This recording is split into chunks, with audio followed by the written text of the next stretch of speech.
नमस्कार बच्चों। आज हम करेंगे पार्ट 3 किसका, चैप्टर 1 का 1.1 के सॉल्यूशंस करेंगे। आपको पता है ये चैप्टर एनसीईआरटी वालों ने, सीबीएसई वालों ने बहुत सारा काट दिया। ये हमारी लास्ट और पहली एक्सरसाइज है, इसके बाद चैप्टर खत्म है हमारा, क्योंकि इसके बाद चैप्टर है ही नहीं। तो लास्ट एक्सरसाइज भी गिनती के 3 क्वेश्चन है। तो इसका मतलब समझ रहे हो, इसका मतलब ये है कि एनसीईआरटी से बहुत कम स्कोप है पेपर आने का। तो जो हमारी ये वीडियोज़ होती है, मैंने आपको कई बार बताई है ये बात, जब भी हम कोई चैप्टर करते हैं मैं उसको कुछ पार्ट वाइज में कराता हूँ, और जैसे ही वो पार्ट ख़त्म होता है, मतलब हमारी पूरी एनसीईआरटी ख़त्म होती है, उसके बाद जो पार्ट्स में लेके आता हूँ उसमें सारे वो पेपर वाले क्वेश्चन जो एग्ज़ाम में रिपीट हो रखे बार बार और कुछ एडिशन में क्वेश्चन, वो सब मैं कराता हूँ। ठीक है, तो शुरुआत करते हैं पार्ट 3 की। आई होप आप सबने पार्ट 1 और पार्ट 2 देख लिया होगा। अब आपको सारी प्रॉपर्टीज़ के बारे में पता होगा, कम्यूटेटिव क्या होती है, एसोसिएटिव क्या होती है। ठीक है, आरंभ शुरू करते हैं part 3 1.1 solution. Let start this. तो क्वेश्चन नंबर 1 कह रहा है, प्रॉपर्टी का नाम बताओ। Name the property under multiplication जो इनमें यूज हुई है। कह रहे प्रॉपर्टी का नाम बताओ इनमें जो यूज हो रही है। तो ध्यान से देखो, पहली प्रॉपर्टी, अगर मैं इस नंबर को 1 से मल्टीप्लाई करूंगा तो 1 इंटू दिस आएगा और सेम नंबर आ जाएगा ना। तो इसको तो हम कहते हैं मल्टीप्लिकेटिव आइडेंटिटी। क्या बोला जाता है इसको? तो फर्स्ट पार्ट का आंसर हुआ आपका मल्टीप्लिकेटिव आइडेंटिटी। ठीक है,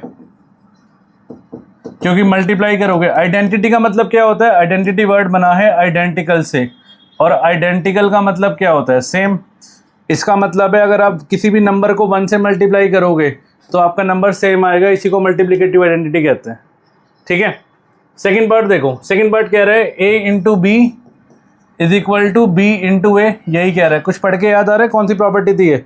हमने पढ़ी थी, ये प्रॉपर्टी थी आपकी कॉम्यूटेटिव प्रॉपर्टी। कौन सी प्रॉपर्टी थी ये थी कॉम्यूटेटिव प्रॉपर्टी। कम्यूटेटिव प्रॉपर्टी यही होती है हमारी, a into b is equal to b into a, या फिर a plus b is equal to b plus ए।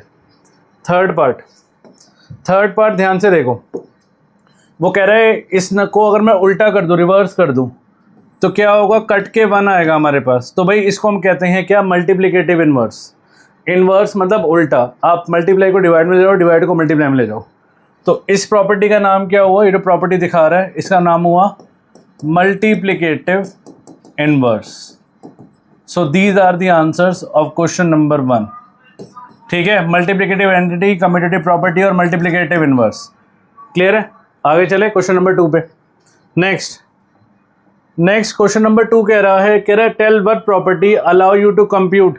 कौन सी प्रॉपर्टी से मैं पता लगा सकता हूं कि 1/3 इंटू 6 इंटू 4/3 इक्वल होगा इन दोनों के, 1/3 इंटू 6 इंटू 4/3।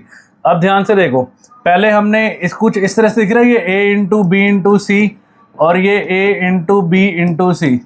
अब ये पढ़ के आई थिंक आपको आधे से ज़्यादा बच्चों को याद आ गई होगी प्रॉपर्टी किसकी बात कर रहा हूँ मैं, है ना। इसको हम कहते हैं associative property. So this property is called associative property. तो कौन सी प्रॉपर्टी लगेगी इसमें? ये प्रॉपर्टी है आपकी एसोसिएटिव प्रॉपर्टी। और एसोसिएटिव प्रॉपर्टी यही तो होती है जो मैंने ऊपर लिखी, क्या? a multiply B multiply C, ये इक्वल होगा किसके? a multiply B multiply C के। So this is the answer. Clear है? आगे चलें। Next question number 3।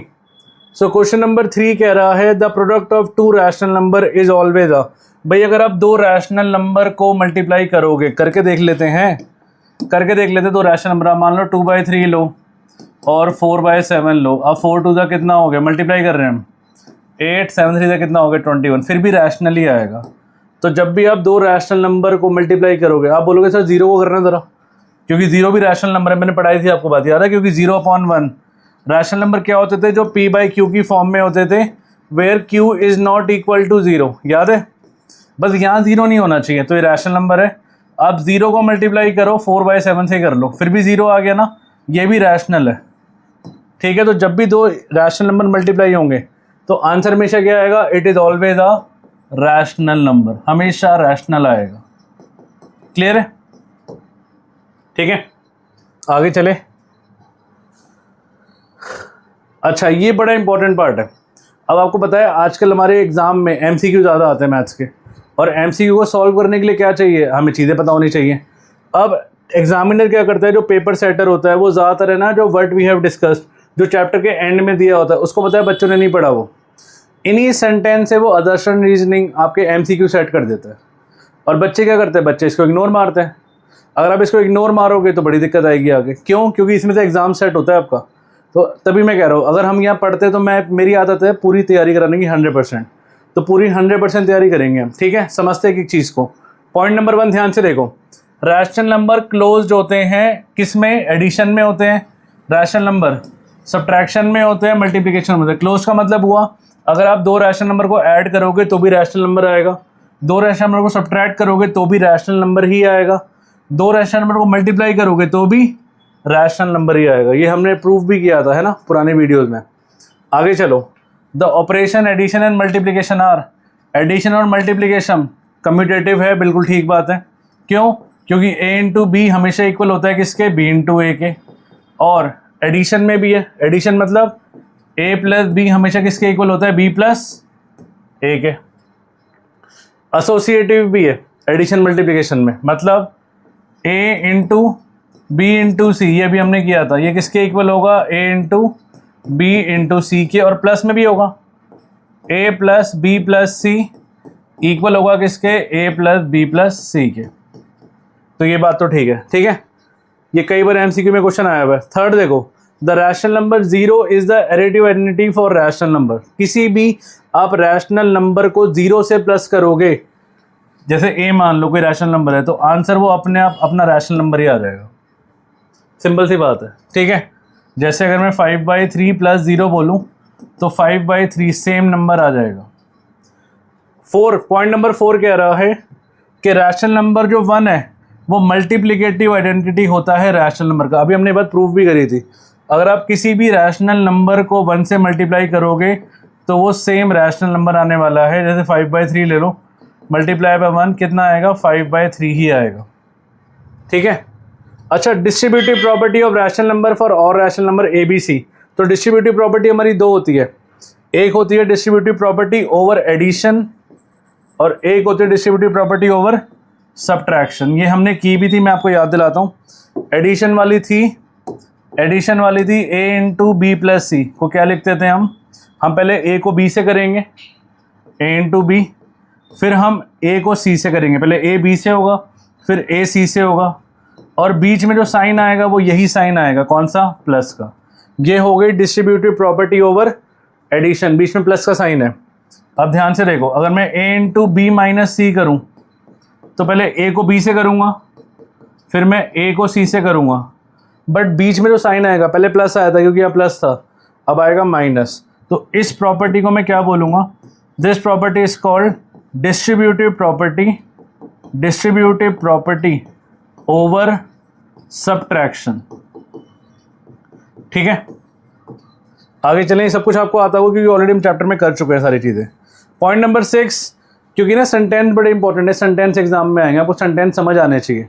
कई बार वो आदर्शन रीजनिंग में है ना, इज़ नॉट लगा देगा, तो आपको पता होना चाहिए कि इज़ नॉट नहीं होता, आदर्शन गलत हो जाएगा। ये ऐसे कुछ, between any 2 given rational number, 2 rational number के बीच में there are countless rational number, the idea of mean help us to find rational number between 2 rational number. देखो, आई थिंक 1 to 5 पॉइंट आपके सबके क्लियर है। अब आपको आएंगे तो आप अटैम्प्ट कर सकते हो, ठीक है।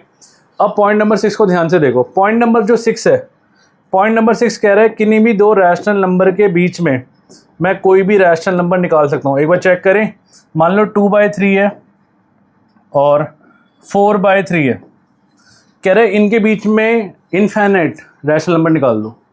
इनफाइनाइट छोड़ो, पहले 5 निकाल के दिखाता हूँ, फिर आपको समझ आएगा इनफाइनाइट कैसे निकाल सकते हैं। हमने किया भी था। अब डिनोमिनेटर सेम है दोनों के, तो आप एक काम करो, दोनों को 10 से मल्टीप्लाई कर दो। किससे कर दो? 10 और 10 से। तो ये हो गया 20/30 और ये हो गया 40/30। लो, कितने भी लिख लो, क्या क्या आएगा? ये आएगा 21/30, ये आएगा 22/30, ये आएगा 23/30, ये आएगा 24/30 एंड सो ऑन 25/30। अगर आप बोलोगे सर इसमें डिनोमिनेटर सेम था, आप डिनोमिनेटर बिना अलग करके दिखाओ, तो वो भी सिंपल है, हम डिनोमिनेटर सेम बना लेंगे, क्या प्रॉब्लम है। अब जैसे एग्जांपल लो, आप मान लो 2/3 आए और 4/6 आए मान लो, तो आप एक काम करो, 6 को उठाओ, इससे मल्टीप्लाई कर लो, और 3 को उठाओ, इससे मल्टीप्लाई कर लो। ईजी हो गया। ये हो गया 12/18, ये भी हो गया 12/18। वैसे देखा जाए ना दोनों सेम ही है, तो इनके बीच में रैशनल नंबर निकलेंगे कैसे, है ना। हम एक काम करते हैं, डिनोमिनेटर अलग लेते हैं, 2/3 और 4/5 लेते हैं। 3 को मल्टीप्लाई करो इससे और 5 को मल्टीप्लाई करो इससे, तो ये हुआ आपका 10/15 और ये हुआ 12/15। अब मान लो इसके बीच में 5 निकालने हो, तो अब तो 5 तो आएगा नहीं, सिर्फ एक ही आएगा। तो आप एक काम करो, आपने इनको फिर से 10-10 से कर लो, क्योंकि मेरा मेन मोटिव पता है क्या है, मेन मोटिव है डिनोमिनेटर को सेम रखना। क्योंकि डिनोमिनेटर सेम रहेगा ना तो हम कितना भी निकाल सकते हैं, 120/150। अब ध्यान से देखो, 100 और 120 के बीच में कितने भी लिख लो, 101/150 एंड सो ऑन, ठीक है। तो ये 6 पॉइंट आपने दिमाग में रखने हैं। ये एग्जाम में इन 6 पॉइंट से कई बार MCQ या आदर्श रीजनिंग आने के चांस है। क्लियर है, आगे चलें, ठीक है। इसी के साथ हमारा पूरा चैप्टर होता है ख़त्म। और इसमें क्योंकि एक ही एक्सरसाइज थी तो इससे आगे करने में फ़ायदा नहीं है, बट मैं इसके आगे भी पार्ट लेके आऊँगा। और मैंने बताया था जो इसके आगे वाले पार्ट होंगे, जो पार्ट 4 और 5, 6 जो भी होंगे, उसमें सारे मैं एग्ज़ाम वाले पैटर्न कराने वाला हूँ। क्योंकि आपको पता है इतना कम में से टीचर के पास वही नहीं है, कंटेंट ही नहीं है पेपर बनाने के लिए। जो एग्ज़ाम सेट करेगा वो आगे वाले पार्ट में से करेगा और इसमें से भी करेगा, क्योंकि बेसिक तो यही है हमारा। तो इसको थॉरोली देखना तीनों पार्ट्स को, क्योंकि जो नेक्स्ट वीडियो में बनाऊंगा पार्ट 4, उसमें मैं बहुत अच्छे वाले क्वेश्चन कराने वाला हूँ, ठीक है, अच्छे लेवल के। हम नेक्स्ट वीडियो में मिलते हैं। Okay, tata, bye bye.